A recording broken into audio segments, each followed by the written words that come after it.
उर्मिला जी आज अपने किए पर बहुत पछतावा हो रहा है, जिसे वे अपनी आंखों से आंसू बहा के कम करने की कोशिश कर रही है। लेकिन वो था कि कम होने का नाम ही नहीं ले रहा था।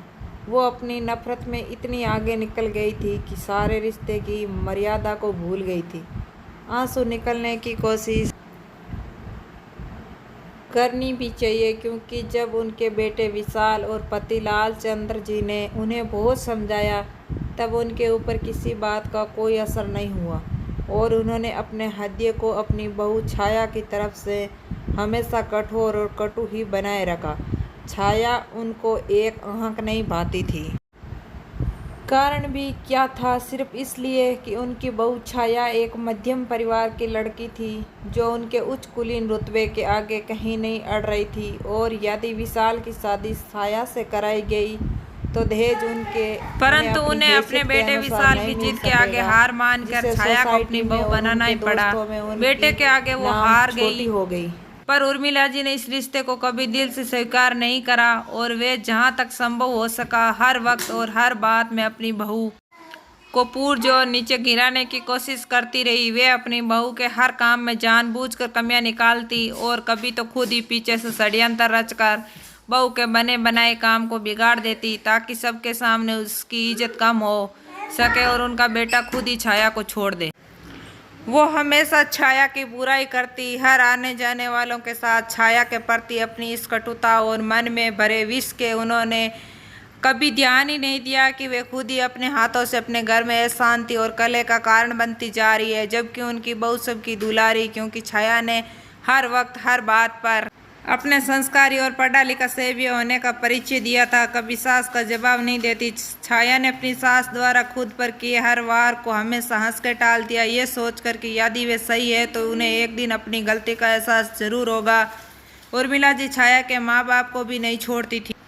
छाया को यकीन था एक ना एक दिन उसकी सास उसको अच्छाई दिखेगी। बात यह सच भी है, यदि आपके दिल नेक और साफ हो तो किस्मत एक दिन आपकी अच्छाई का परिचय उन लोगों को जरूर कराती है जो बिना बात आपसे एब रखते हैं। आगे छाया की जिंदगी में हुआ भी कुछ ऐसा ही। विशाल जिस विभाग में काम करता था, वहां आए दिन ऐसे लोगों से भिड़ंत होती थी जो रिश्वत देकर अपना काम निकलवाना चाहते थे, परंतु विशाल अपने इंसान का पक्का और सच्चा था, इसलिए उसने कभी रिश्वत लेकर कोई काम नहीं किया। इसलिए वहां आने वाले उन्हें जैसे लोगों के लिए विशाल पांव में लगे कांटे की तरह चुभता था, तो उन्हें सब ने मिलकर षड्यंत्र रचा और विशाल को झूठे केस में फंसवा दिया ताकि विशाल को जेल हो जाए और फिर वे उसके पद पर अपने आदमी को बैठवा सके, जो उन लोगों को काम आसानी से कर दे, कोई भी परेशानी ना हो उनको। यहाँ तक कि विशाल की तरफ से जो भी वकील केस लड़ने को तैयार होता, वे उन लोगों को इतना डरा धमका देते, वे केस लड़ने से ही मना कर देता। तो ऐसी परिस्थिति में अब विशाल का जेल जाना तो निश्चित ही हो गया था।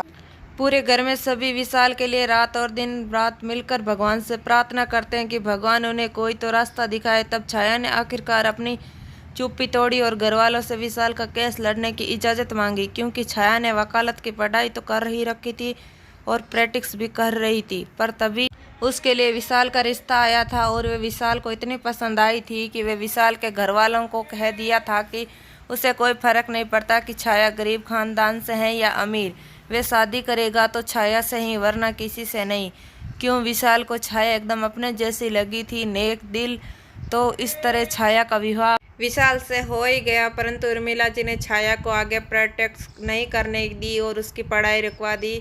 बस वो छाया को हर बहाने दुख देना चाहती थी, लेकिन छाया ने सास की खुशी के लिए अपनी वकालत छोड़ दी। इसलिए आज उर्मिला जी को अब अपनी गलती का एहसास हो रहा है कि वो नफरत में क्यों इतनी आगे निकल गई थी, अच्छे बुरे की पहचान करना भूल गई। अब वे पूरे मन से और दिल से छाया को विजय होने का आशीर्वाद देती है और उससे अपने किए की क्षमा मांगती है।